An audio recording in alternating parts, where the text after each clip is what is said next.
Naoki Hamaguchi recently gave an interview to Sony about the development process of Final Fantasy VII Rebirth and what he anticipates to do with Part 3 of the trilogy moving forward. And, well, a lot of people have been picking up on some of his answers, and honestly, as somebody who has been reading and delving into a bunch of the different interviews from a lot of the creatives on this project and has been wildly excited by the answers, mostly for what's coming down the pike, as well as, just the heads that are on these guys' shoulders, I can deduce a lot of the crap from a lot of the spin that's out there, because I can just read and listen to what the guy says and go, yeah, no, this franchise and these games are in very good hands, because, yeah, I played the crap out of Remake when it first came out, and I'm still, to this very day, thanks to a PC port that's doing really well for me. I know some people have problems with it, but I personally haven't experienced too many of the glitches when it comes to the PC port. Well, hell, by saying that too many of the glitches implies that I have. It's been a very good experience to me so far, at least at time of recording, so I don't know, man, if it is not performing for you, sucks to suck, I guess. But it seems like that's a very minuscule portion of the audience, but I digress. It's another interview, it's another answer that's being taken out of context, and because it's my birthday today, happy birthday to me, I want to talk about one of my favorite games, and a creator that I think has the best of the game in mind and has done nothing but amazing customer relations with the game. Because, okay, in a time when we're just dealing with a bunch of creatives that are outright antagonistic towards the fans, Hamaguchi, Kitase, Nojima, Nomura, they have been nothing but complimentary to the fan base and have talked nothing but of glowing praise for every aspect of this franchise, only for a bunch of gooners to go ahead and just misconstrue the words of these guys. And it is wild to see. Okay, I still think that God of War Ragnarok is the most unfairly maligned game to release in recent years, but this entire project, okay, the Final Fantasy VII Remake trilogy is right up there, man. Okay, like the amount of people wanting blood out of Square Enix, I can understand, okay, but attacking this project and trying to use some weird interpretations and dragging in other issues with the gaming industry and other large gaming companies to attack an otherwise uncorrupted property, I really don't get it. I don't get it, outside of just you having an axe to grind and just wanting to grind on Tifa. Listen, I like Tifa quite a bit. I think her characterization in this eventual trilogy has been some of the best character work I've ever seen in video gaming, full stop. I also think the story, the one of Cloud, okay, it's one of the best representations of a masculine journey. And by the time that it's all said and done, it's going to be one of the best explorations of what it means to be a man, to go through trials and tribulations, to lose who you are, to only find who you are, and then to eventually overcome your shortcomings and lead your team to ultimate success that is ever going to be done. But no, games woke because Square Enix has an ethics department and they wanted to make Tifa's titties smaller. You guys are weird and stupid, petty. Go back to your goon caves. I don't care what you have to say, because you clearly didn't play the game if you think that Tifa's being kept under wraps. If you think that the game is just about crying and emotions, I mean, just the petty complaints about this series, it continues to baffle me. But Hamaguchi-san is talking about the crafting worlds as shaping AAA games, PlayStation Partner Awards 2024, director of the Grand Award-winning title Final Fantasy VII Rebirth. Okay, so for the 11th installment of our interview series, we sit down with Naoki Hamaguchi, the director behind Rebirth. We explore the vision and creative process behind the remarkable achievement, covering everything from concept development to team leadership and the mindset shaping his approach. Congratulations on your award. Thank you so much.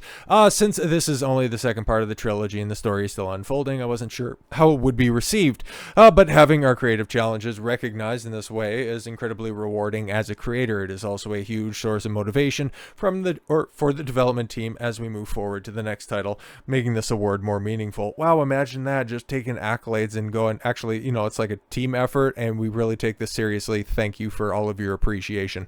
Imagine that, not trying to make this all about, I am so happy that an Asian man can finally get representation in this industry, and that they can, that our achievements as a very diverse group can finally get recognized by an otherwise overly white male dominated industry. What significance, yes, do awards hold for creators? We develop games with the goal of delivering a top-tier AAA experience, not just for players in Japan, but for gamers around the world. We strive to create at a level that stands alongside the year's most outstanding titles. From that perspective, being nominated for nominated for or winning an award is proof that our work has been recognized and appreciated. It's a meaningful validation of everything we've put into our game throughout the year. Again, just incredibly complimentary to his team and what they have achieved. But that right there, that statement has been taken out of context and misconstrued. You think I'm joking, but of course, like, I'd imagine, okay, people that have been following the stuff for a while, you're probably sensitive to the stuff, and I'm trying to use that as the best, in the best way possible, okay? You're probably sensitive to what immediately triggers certain people that are out there, okay? And yeah, I bet you probably already seen it, okay? We develop games, yes, and not just for the players in Japan, but for gamers around the world. Oh, see, they're trying to appeal to a global audience. They're trying to appeal to the modern audience. I wish I was fucking joking. The director of Final Fantasy Rebirth spoke 7 Rebirth, you idiot. Spoke the truth a few days ago. He's making games for a global audience guided by ethical reviews instead of prioritizing Japan and creative freedom. Yeah, because that's what he said right there. We create games with the mind for a global audience in mind from the very start. In that sense, we are in a completely different era. What factors do you consider when designing a game for a wide global audience? Okay, there are so many elements that go into a game development, from the story to every little detail in the game's presentation. We conduct thorough ethical reviews tailored to different regions. Oh, okay, cool. We conduct thorough ethical reviews tailored to different regions. Oh, okay, cool. So it's like we go over our development with a fine-tooth comb. No. That means that they're woke and they only listen to the likes of Kotaku and Polygon. Holy shit. And yes, the term JRPG will soon disappear. The fucking team is based in Tokyo. Like, I don't know. Are we reading totally different shit here? What the fuck is going on? I found this right after talking about Square Enix's ethical department, the backlash I got. Guess I wasn't crazy after all. Enjoy your weekend. To ensure our work doesn't become a source of negativity, this is entertainment's death. Sanitized content kills potential. What the fuck are you talking? Am I drunk? I've never drank my entire life. I've been free of drugs my 35 years on this fucking earth. But perhaps I'm lost on this one. Okay? Back when the original Final Fantasy VII was released, it was primarily created for a Japanese market, and its global reach expanded as it gained recognition. But today, rather than prioritizing the Japanese market and letting the game's reach grow organically, we can now create with a global audience in mind from the very start. In that sense, we are in a completely different era. Yeah, imagine that, because they thought that they could only make the game and it could only be sold in Japan. Didn't realize that, oh shit, a lot of other people like it too. Okay, cool. Are they talking about fundamentally changing anything? Or do they also go, oh yeah, cool, a bunch of other people like this stuff? What's going to end up working with our vision of our game as we go through thoroughly ethical reviews tailored to different regions, detailing the game's presentation?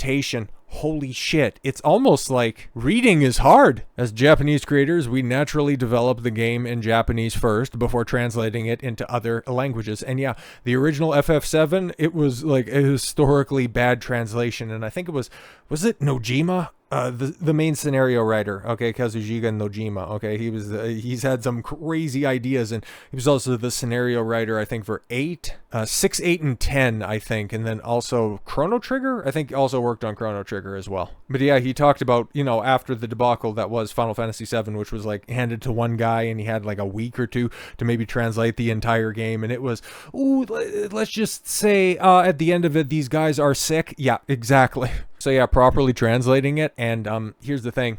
it's pretty fucking smooth. As a guy who's played Rebirth through, now what is this? I guess my 4th time through. Now that I've done 2 full hard mode playthroughs, a complete zeroed out save file. So yeah, I'm on my 5th time playing through, and no modernisms are in it from what I can see. During localization, we sometimes adjust phrasing to better fit different cultural contexts. Oh, see, that means it's woke. It's for modern audiences. Oh, they change the words that are in there, not to make things grammatically flow. Sure. However, this is a delicate process. Players who have a deep respect and strong feelings for the original work often notice even the slightest differences between the Japanese and translated versions and ask why certain changes were made. It's a challenge we constantly navigate in game creation. Oh, see, the fans are just intolerable. That's what he said right there. See, it's in black and white. Holy shit, bro. Holy shit. But wait, that's not all. Because for a game that I legitimately don't care about, like the Final Fantasy MMOs, I think that they're a cancer and that there's a lot of, wasted resources thrown on them. But one of the guys who arguably saved the trajectory of the company, Yoshi P, who took control of Final Fantasy XIV and I think had a heavy hand in making the resurrection effort on Final Fantasy XV as successful as it was, no longer listed on Square Enix's board of directors. Oh my god, guys, this is a demotion. Oh, because he's out there pushing woke Lamau, that means that there's repercussions out there. Well, it's not quite so cut and dry. Following changes, to Square Enix management structure, Final Fantasy XIV director Yoshi P, Naoki Yoshida, is no longer listed as a member of the company's board of directors. On the back of Final Fantasy XIV's success, Yoshida was promoted to executive officer in 2015, and then again to executive director in 2018. Yoshida's second promotion compelled him to sit on Square's board of directors alongside the company's president and other executive directors. However, the company's latest management structure update lists Yoshi P as an executive officer, once more suggesting a demotion. Oh no. And then you take a look at what his history and what his desires have always been. It's not too dissimilar because, oh man, I forget, Harada, right? It's Harada over at Bandai with Tekken. He talked about this a long time ago, like a few months ago, how a lot of these old traditional Japanese studios, they just keep on promoting you, and then just because you get a promotion, that's not necessarily great if you're a creative, because eventually, you just get put into an office and then you oversee people and then you don't directly have the ability to affect and do the things that you want to do. So a lot of people will turn down promotions, turn down, higher pay packets so that they can continue to do the stuff that they love to do to begin with. And spoiler, that's kind of what Yoshi P was on about back in the cut. In all likelihood, Yoshida has voluntarily stepped down from this position on the board. He stated publicly that he doesn't enjoy being an executive, instead preferring to be directly involved in creating video games. Yoshi P even tried to quit his executive role in the past via Esports, but Square Enix insisted he stayed on. It would appear Yoshida has finally been granted his request. Note that Square Enix's website still lists Yoshida as a director, despite the wording in the management update. So after he took, or rather got promoted to the position of, let's see if we can get this right, executive director, now he's just simply an executive officer. He got that final promotion in 2018, and that means that this divisive expansion that is Dawntrail, I think it's Dawntrail, for Final Fantasy XIV, he didn't have hands-on with that. So now that he has taken a step back, that he has gotten the ability to be more hands-on with the creation of games, is there a hope that Final Fantasy XIV can turn things around? If you do a little bit more digging, you figure out that,